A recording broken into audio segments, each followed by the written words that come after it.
Halo dan selamat datang kembali. Hari ini kita akan kita kulik bareng ya dunia seorang peretas yang namanya Ryan Montgomery. Ceritanya ini lumayan berliku. Sumber kita kali ini wawancara mendalam sama dia. Kita bakal telusuri perjalanannya dari remaja jadi peretas Black Hat, terus berubah jadi peretas etis, bahkan sampai jadi pemburu predator online. Misi kita kali ini apa? Ya pertama, pahami resiko digital yang kadang kita anggap remeh. Nanti ada contoh soal bahaya wifi gratis dari Ryan, itu menarik banget. Kedua, kita ikuti kisah hidupnya, naik turunnya, suksesnya, jatuhnya, keahliannya, motivasinya. Ini campuran teknologi, kejahatan, penebusan dosa, sama ancaman siber zaman sekarang. Pasti bikin Anda mikir deh. Pasti muncul pertanyaan kan, kok bisa orang punya skill kayak gitu, malah milih jalan baik, bukannya malah ya gitulah. Dan yang lebih penting buat Anda nih, seberapa rentan sih Anda sebenarnya sama ancaman digital di sekitar kita? Yuk, kita bongkar bareng, kita mulai dari awal ya. Gimana sih Ryan ini bisa tertarik sama dunia digital? Katanya sih komputer itu kayak sesuatu yang ajaib buat dia. Pemicunya cuma floppy disk AOL pas dia umur 9 tahun. Iya, benar. Jadi waktu dia masukin disket itu, terus logo AOL muncul di layar, itu kayak, wah, pintu ke dunia baru gitu. Zaman itu kan beda ya internetnya. Langsung nyemplung dia. Langsung ke ruang obrolan AOL Instant Messenger, AIM. Nah, di sana dia nggak cuma ngobrol, tapi ngamatin. Dia lihat orang lain pakai trik-trik aneh kayak bikin teks jalan cepet banget, scroller namanya, atau nendang orang keluar dari chat, booter. Wah, keren ya zaman segitu udah bisa gitu. Iya, dia lihat itu kayak, kekuatan digital gitu. Jadi penasaran, pengen bisa juga. Belajarnya ya dari situ, dari lihat orang, nanya-nanya, coba-coba, bukan dari kursus formal. Jadi learning by doing dan peer-to-peer banget ya. Persis. Malah dia ngaku pernah ngehack akun AM orang lain cuma buat dapatin username keren, kayak God gitu. Ini nunjukin pola pikir awalnya sih, pakai skill buat, ya, status atau keuntungan pribadi di dunia maya. Dari AIM, terus dia masuk ke lingkungan yang kayaknya lebih serius ya, forum digital gangster itu. Katanya tempat ngumpul peretas sama internet marketing. Kombinasi unik nih. Unik dan penting ini. Di forum itu dia mulai lihat, wah, skill ini bisa jadi duit nih. Umur 12-13 tahun loh. Dia nggak cuma belajar ngehack, tapi juga dasar-dasar pemasaran afiliasi, SEO, cara ngakalin sistem online buat dapat untung. Ada contohnya nggak gimana dia gabungin dua dunia itu?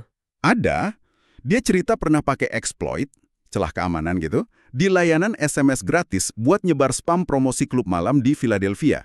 Pakai link afiliasi dia. Jadi kalau ada yang daftar atau datang lewat link itu, dia dapat komisi. Wah, itu kan ilegal ya? Jelas ilegal dan gak etis. Tapi ya umur segitu dia ngelihatnya cerdas aja gitu. Dia juga pernah nyolong komisi afiliasi orang lain dengan ganti link mereka.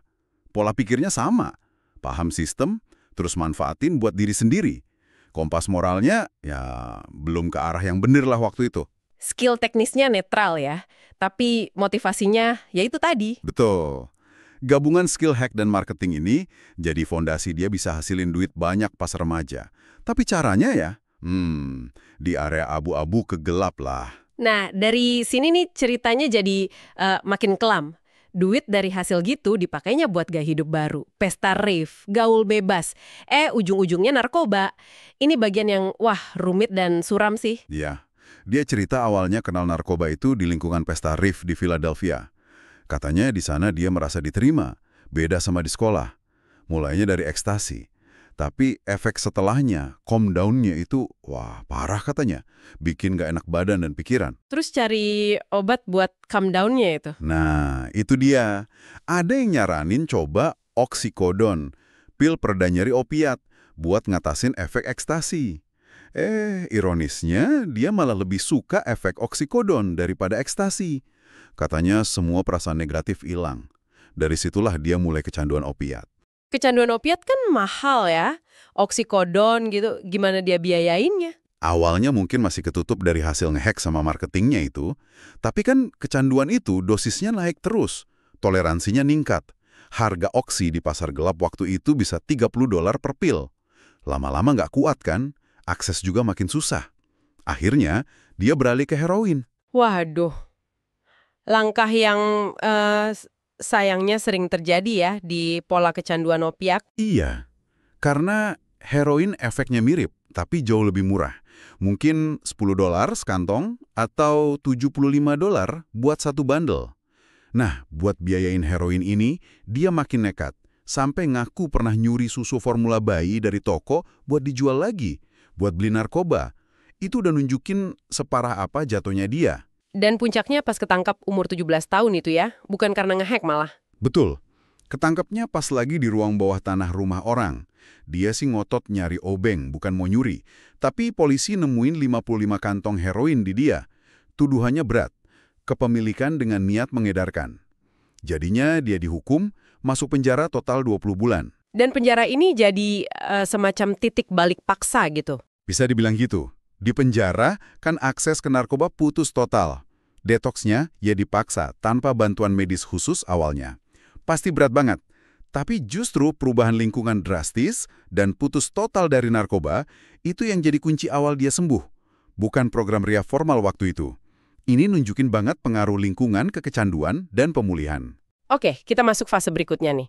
Penebusan. Setelah keluar penjara, bebas dari candu fisik, gimana ceritanya orang kayak Ryan ini bangun hidup lagi, malah masuk ke industri pemasaran rehabilitasi? Ironis nggak sih? Saat industri rehab di AS, dia lihat praktik yang meresahkan. Namanya patient brokering atau calo pasien. Calo pasien, maksudnya gimana tuh? Intinya, banyak oknum marketing atau calo ini dibayar komisi gede, bisa ribuan dolar per orang, cuma buat ngirim calon pasien ke rehab tertentu. Fokusnya di duit, di kickback, bukan nyocokin pasien sama program yang paling pas buat dia. Kualitas perawatan sering diabaikan. Pasien kayak barang dagangan aja. Ryan lihat ini sebagai eksploitasi. Terus dia coba benerin itu pakai skill marketingnya. Nah, itu dia. Dia bikin solusi etis. Situs web namanya The Treatment Source. Jadi di web itu ada kuis gitu buat paham kebutuhan calon pasien. Masalahnya kecanduan aja, atau ada masalah mental juga, atau dua-duanya. Nanti webnya ngerekomendasiin fasilitas yang cocok dan bagus rekam jejaknya. Model bisnisnya beda. Dia bikin kontrak legal, bayaran tetap bulanan ke fasilitas buat jasa marketing, bukan komisi per pasien. Jadi nggak ada insentif ngirim pasien ke tempat yang salah demi duit. Wah, keren. Jadi dia bawa transparansi dan fokus ke pasien ya. Terus dia bikin pusat rehab sendiri juga. Iya, akhirnya dia kerjasama bikin pusat rehab sendiri. Tujuannya ya nyediain perawatan yang komprehensif dan berkualitas, berdasarkan pengalamannya sendiri. Nah, di tengah jalan bisnis rehab ini ada cerita menarik nih. Sisi pertasnya nongol lagi. Cerita soal Zen Charts itu. Ya ini seru nih. Jadi rehabnya Ryan itu pakai software rekam medis elektronik, EMR, namanya Zen Charts. Mereka bayar mahal, $40.000 buat audit keamanan software itu. Tapi Ryan ngerasa hasilnya kok cetek gitu, laporannya kurang dalam. Pas dia coba ngomong ke tim Zen Charts, dia ngerasa diremehin. Mungkin gara-gara penampilannya yang muda, tatoan, nggak kayak eksekutif lah. Diremehin terus jadi tertantang gitu. Kayaknya gitu. Pas tim Zen Charts pulang dari pertemuan itu, Ryan langsung buktiin. Dia duduk depan komputer, coba ngehack platform EMR mereka sendiri. Dan nggak pakai lama, berhasil. Mungkin tim Zen Charts belum sampai kantor mereka, dia udah bisa jebol. Berhasilnya gimana? Dapat akses gitu? Iya, dapat akses ilegal. Terus dia deface, ganti tampilan halaman dukungan teknis Zen Charts pakai pesannya dia. Tapi bukan cuma iseng. Dia nemuin beberapa celah keamanan serius juga, termasuk yang bisa bikin data sensitif pasien bocor. Waduh, terus dia apain tuh celahnya? Dipakai buat keuntungan pribadi lagi? Nah, ini bedanya. Dia nggak manfaatin celah itu, malah didokumentasiin, terus dilaporin baik-baik ke Zen Charts. Hasilnya, Zen Charts bukannya marah, malah terkesan sama skillnya. Dia ditawarin jadi konsultan keamanan cyber buat bantu benerin sistem mereka. Ironis banget kan? Tapi nunjukin perubahan pola pikirnya. Dan hubungan ini ternyata jadi bagus ya ke depannya, berdampak finansial juga kan? Betul. Beberapa tahun setelah itu, pas Ryan udah jual saham rehabnya, dia terlibat lagi sama Zen Charts lebih dalam. Nah, keterlibatannya ini mungkin termasuk perbaikan keamanan berkat dia ikut andil pas perusahaan EMR itu dijual. Nilainya 8 digit dolar loh. Ryan dapat bagian lumayan dari situ. Duit itulah yang dipakai buat modal bikin perusahaan software baru, termasuk pentester.com itu. Jadi gara-gara nekat ngehack tapi laporin secara etis, malah buka jalan sukses finansialnya. Luar biasa sih ceritanya. Nah, sekarang kita tarik nih ke masa kini. Apa relevansinya buat kita, buat Anda pendengar? Ancaman apa sih yang perlu kita waspadai sekarang menurut pengalaman Ryan? Dia kan sering demo serangan gitu ya. Salah satu yang paling relevan dan sering dia demoin itu serangan lewat WiFi publik gratis palsu. Pakai teknik namanya Captive Portal Attack. Ini licik banget. Gimana tuh cara kerjanya? Kita kan sering banget pakai WiFi gratis di kafe, bandara. Gini, peretas bikin jaringan WiFi palsu. Namanya mirip-mirip sama yang asli. Misalnya, kafe mantap free WiFi atau bandara WiFi gratis. Pas Anda connect ke jaringan palsu ini, kan sering muncul halaman login tuh. Nah, itu namanya Captive Portal. Halaman ini bisa dibikin mirip banget sama halaman login Google, Facebook, email Anda. Tujuannya, ya biar Anda masukin username sama password. Liciknya di mana? Kan bisa lihat alamat URL di browser. Nah, ini dia jebakannya. Seringkali, Captive Portal ini muncul di jendela pop-up atau browser mini internal di HP atau laptop Anda sebelum internetnya benar-benar nyambung. Jadi nggak ada address barnya. Anda nggak bisa cek itu beneran google.com atau halaman palsu. Banyak yang ketipu, masukin data login, ya udah, langsung kekirim ke peretas. Pakai VPN ngaruh nggak buat ngelindungin dari ini? Nggak selalu, apalagi di awal koneksi. Halaman Captive Portal palsu ini sering muncul sebelum koneksi VPN Anda aktif dan enkripsi data. Jadi data login bisa keburu dicuri sebelum VPN jalan. Ini resiko nyata banget. Saran terbaik sih, hindari masukin info sensitif pas pakai WiFi publik atau mending pakai data seluler sendiri aja lah. Selain WiFi palsu, apa lagi yang dia soroti? Risiko lain? Dia juga nyebut soal resiko dari perangkat Internet of Things atau IoT. Contohnya, dia pernah nemu robot pel vakum merek tertentu yang terus-terusan ngirim data ke server di Tiongkok. Nggak jelas datanya apa, di kebijakan privasinya juga nggak disebutin detail. Kan jadi mikir, ini data apa yang dikirim? Peta rumah kita, jadwal bersih-bersih kita yang bisa nunjukin kapan rumah kosong. Siapa yang bisa akses data itu? Ini contoh gimana barang sehari-hari yang nyambung internet bisa jadi mata-mata tanpa kita sadar. Nah, itu juga dibahas. Pintu garasi otomatis modern memang banyak yang pakai rolling code. Kodenya ganti-ganti biar nggak gampang ditiru. Tapi, sistem lama atau implementasi baru yang lemah, katanya masih bisa diretas juga. Caranya ya nangkap sinyalnya, terus pakai alat khusus buat nebak atau muter ulang kode yang benar. Saran simpelnya, tetap kunci pintu dalam yang nyambungin garasi ke rumah. Jadi, ada lapisan keamanan lagi. Terus soal key fob atau kartu akses RFID NFC yang biasa di hotel, apartemen, kantor, menurut Ryan, risiko cloning kartu ini bisa lebih bahaya daripada sekedar pencurian data kartu kredit RFID. Soalnya, kalau key fob di-cloning, orang bisa dapat akses fisik langsung ke properti Anda, bukan cuma akses duit. Alat buat ngeloningnya juga makin gampang didapat katanya. Jadi ancamannya nyata dan macam-macam ya? Makanya dia bikin pentester.com itu. Apa sih yang ditawarin buat orang biasa? Pentester.com itu intinya upaya Ryan bawa alat dan teknik peretas etis ke tangan orang awam, biar bisa proaktif jaga diri. Layanannya macam-macam. Ada pemindaian dark web, ngecek email atau data Anda bocor gak di pelanggaran data. Terus ada layanan hapus data dari data broker, perusahaan yang ngumpulin dan jualin info pribadi kita. Ada juga fitur kenalin wajah, nyari foto Anda muncul di mana aja online. Ini nyambung lagi ke skill OS intinya dia dulu. Tapi sekarang buat bantu orang ngontrol jejak digitalnya. Ngomongin OSin, ini nyambung ke sisi lain kerjaan Ryan yang lebih kontroversial ya. Misi dia nangkep predator anak online. Gimana itu mulainya? Mulainya agak nggak sengaja sih. Awalnya dia pakai skill OS Int buat bantu YouTuber lain yang udah ngerjain itu, tapi secara anonim. Dia kasih info latar belakang target, lokasi, gitu-gitu. Lama-lama dia kayak, terpanggil gitu buat terlibat langsung. Akhirnya dia bikin grup 561 Peachy, Palm Beach County Predator Catchers, sama temennya Dustin, Scrappy, petarung MMA.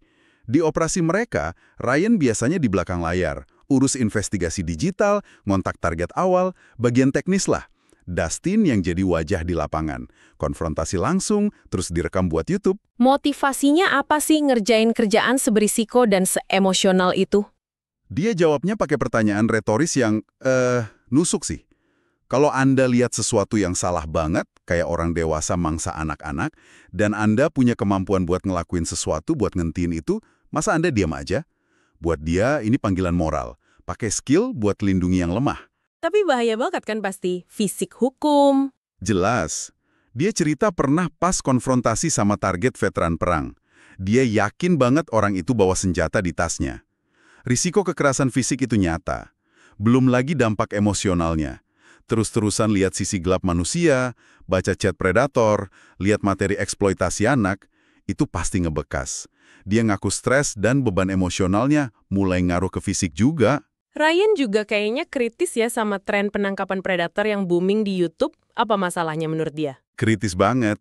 Dia ngerasa banyak kreator baru yang masuk ke genre ini motivasinya bukan benar-benar peduli anak-anak, tapi lebih ke, duit iklan YouTube, popularitas, sensasi.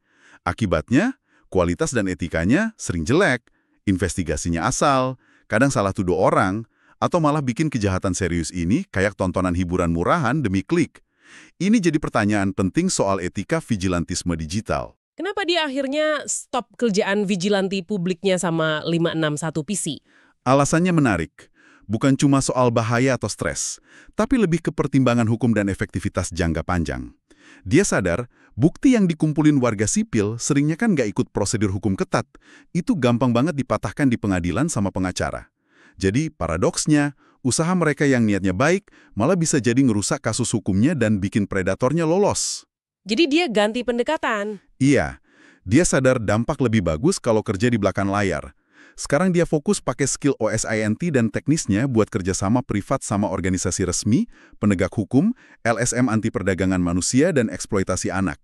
Jadi skillnya bisa dimanfaatin maksimal dalam kerangka hukum, biar pelakunya benar-benar bisa diadili. Jadi apa nih pelajaran dari semua ini? Ada kutipan dari kakeknya yang sering dia sebut ya. Kalau kamu orang paling pintar di ruangan, kamu ada di ruangan yang salah. Itu kayaknya filosofi yang dia pegang banget. Pentingnya rendah hati, mau terus belajar, cari mentor, tapi juga jadi mentor buat orang lain. Dia aktif bimbing peretas muda biar ke arah etis. Dia punya pandangan menarik juga soal isu teknologi lain. TikTok gimana menurut dia? Menariknya, dia nggak terlalu cemas soal TikTok jadi alat mata-mata Tiongkok, walau nggak nolak kemungkinan itu. Dia lebih khawatir soal kontennya. Dampaknya ke mental anak muda, budaya banding-bandingin, tren bahaya, konten nggak sesuai umur. Kalau soal data medsos umum, ya pragmatis aja. Kalau gratis, berarti Andalah produknya. Data Anda mata uangnya. Kalau soal Ross Ulbricht, pendiri Silk Road di Dark Web, Ryan bilang seneng pas Ulbricht dapat grasi, meski klarifikasinya cuma pengurangan hukuman. Dia anggap hukuman seumur hidup buat Ulbricht itu terlalu berat untuk kejahatan non-kekerasan, kayak bikin platform pasar online, meskipun isinya transaksi ilegal. Dia lihat itu contoh sistem peradilan yang berlebihan. Soal dark web sendiri, dia cenderung mikir bahayanya dilebih-lebihkan media dibanding resiko nyata di internet biasa.